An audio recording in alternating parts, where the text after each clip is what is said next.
Denna kåk har varit våran ut i många herrans år. Denna kåk har varit vår och det har nog satt sina spår. Denna kåk den har hängt i och den har stått i vått och torrt. Men nu är det slut på det, för nu ska 34an bort. Ja, nu är det slut på gamla tider, ja, nu är det färdigt inom kort. Nu ska hela rasket rivas, nu ska hela rasket bort. Så jag tar farväl och stora tårar rullar på min kind.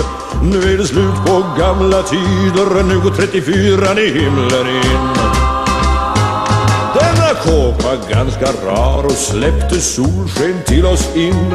Den var också generös med fukt och kyla, regn och vind. Den var snäll och lite gnällig och den ville alla väl.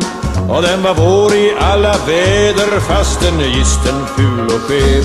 Men nu är det slut på gamla tider, ja, nu är det färdigt inom kort. Nu ska hela rasket rivas, nu ska hela rasket bort. Så jag tar farväl och stora tårar